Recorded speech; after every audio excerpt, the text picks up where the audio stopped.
What's up, Groovy Cat people? Jackson Galaxy, your cat daddy, and I feel like singing about cat introductions. I got a whole iPad full of people asking me questions about cat introductions, so that's what we're gonna talk about today. The most asked question that I get is about, I'm trying to introduce these cats and something's not going right.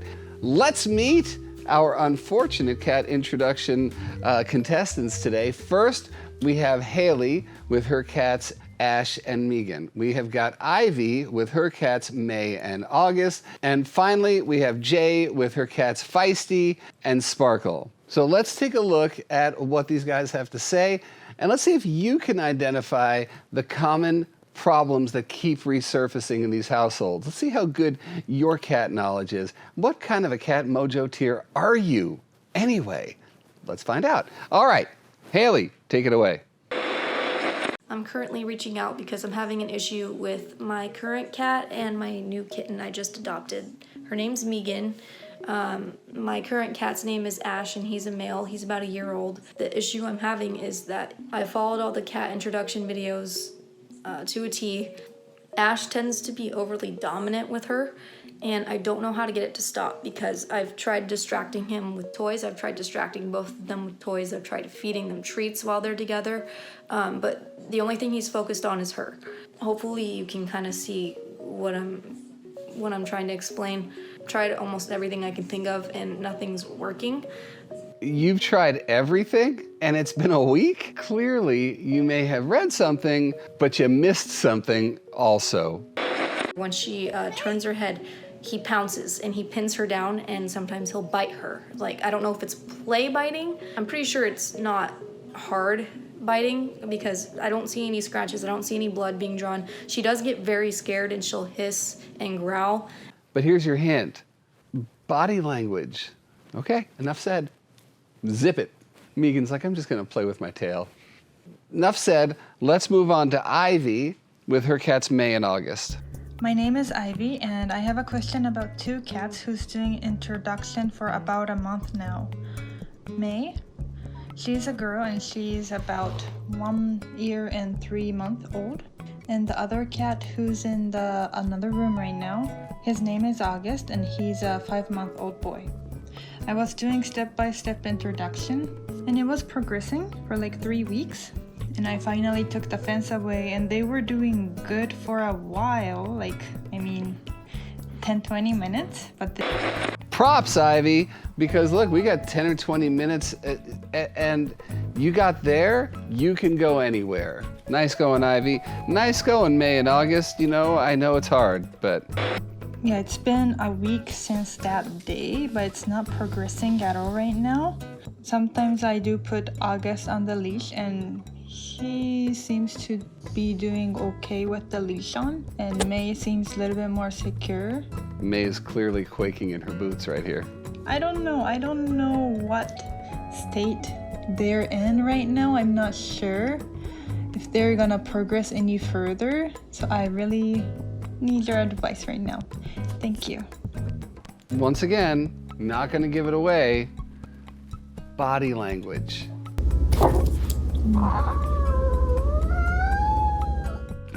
And that is May playing the part of a squeaky door.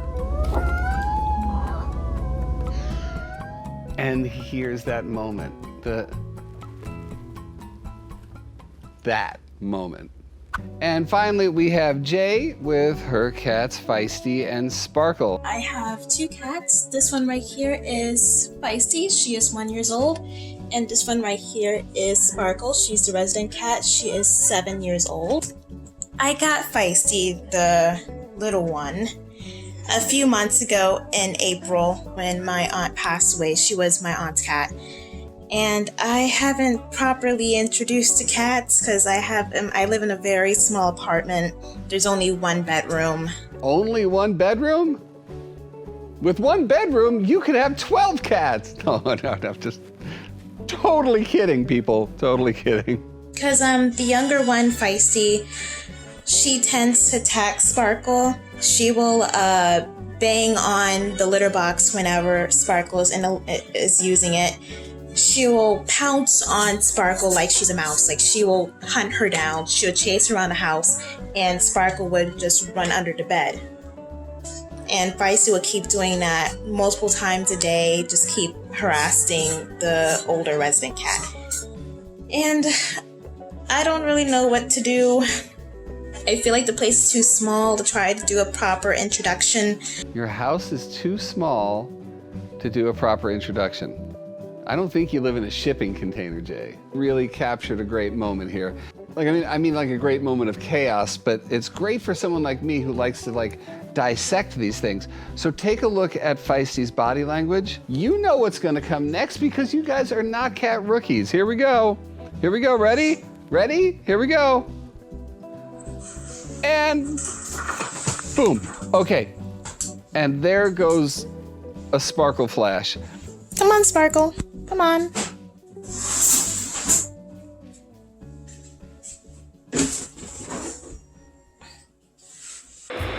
All right, now we've seen our 3 households, our 3 contestants. Have you guys figured out what some of the unifying elements are in these 3 stories? Here's the first commonality out of the 3 of them, is that in one way or another, these guys all said, I've done the introduction technique and I've taken it step by step. But have you really? So let's take a look at Megan and Ash. If you take a look at this, and I'm sorry, Haley, but if you said you did everything according to the book and you went step by step and this whole thing just took a week, and at a week later you're like, I don't know what to do, then maybe reread that section about it because it's supposed to happen slowly. And as we've seen with all 3 of these, you let them at each other a little bit too fast because in all 3 of these circumstances, you're just seeing cats where it's like the training wheels got taken off a little fast. When it comes to the step-by-step introduction technique, you don't move on to the next step until you get like, you know, your little gold star on this step. In all 3 of these stories, yeah, somehow, like I said, the training wheels came off a little bit too early, and then we've got cats going, you know, in the street. It's clear, as much as these 3 humans love their 6 cats, they're reading them wrong. It's clear that we're using words like, here's Haley saying, Ash tends to be overly dominant with her. or whether it's Ivy saying this, May actually started hissing to him. we're not figuring out who these cats are. So let's take a look at some good examples of body language that says, I don't consider you to be the enemy. Hey! All right, so here, you've got Megan trying to learn how to speak cat. The thing about Megan, she looks really tiny, and that tells me that she probably wasn't around her mom and her siblings long enough. So now she's with a cat, and she's trying to figure out what's going on. Now, on the other hand, you've got Ash, who may not have been around other cats before. In fact, my guess is that he wasn't. So now he's trying to do what he did with his brothers and sisters when he was growing up. And that's just way too much for Megan. So that, and how do I know this? Because right here, they're just adjusting their bodies. So you have Ash just laying back. He's kind of like, all right, I really want to play.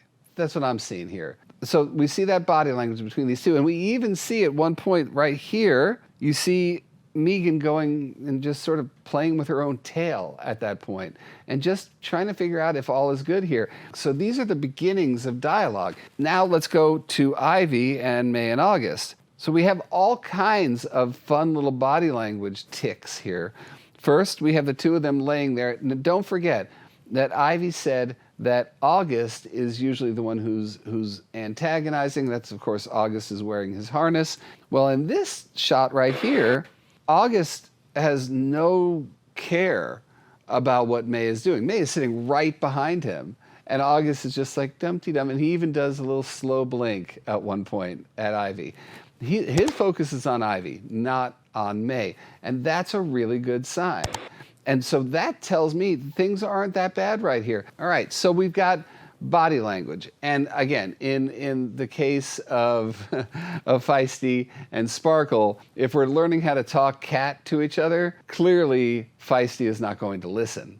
but Feisty is also a teenager. And, you know, we have to just remember that.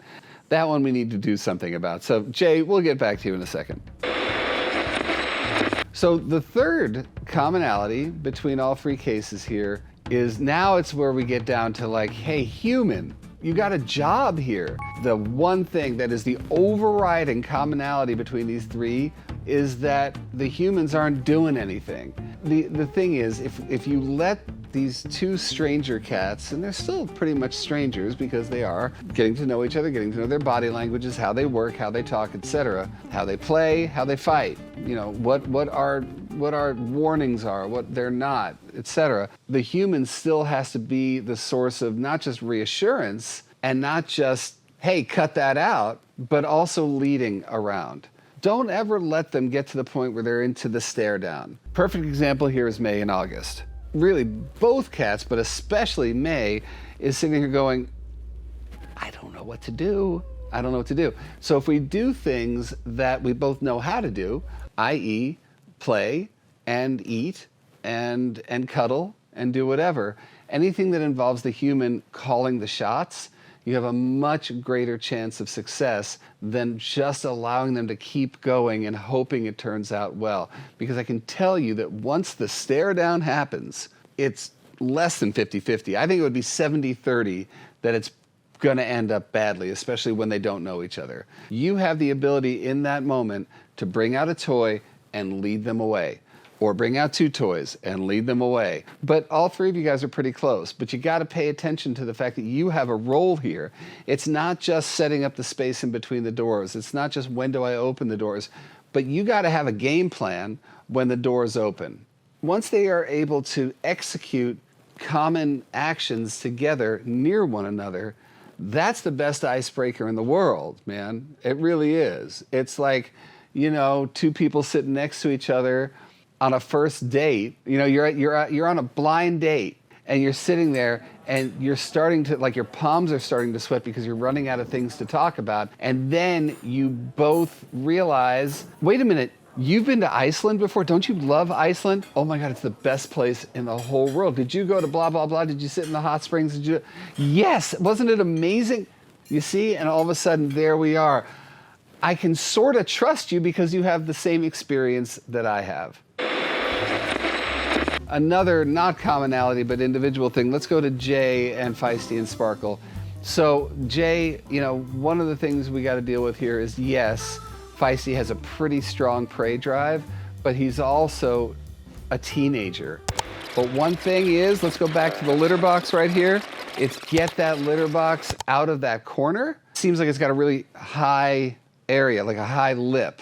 Go for a litter box that is just low-sided, no lid. This is why I hate lids on litter boxes, you guys, especially in multi-cat households, because ambush means that after a while, Sparkle will stop using the litter box. She will stop using it because it's not a safe place. So that's one big thing I would give to you, Jay. We got to work on Feisty, and that leads me to my final thing. With all three of you, this is the big one with all three of you guys. Whether we're talking about Ash, August, Feisty, all three of these guys, you really need to play with your cats.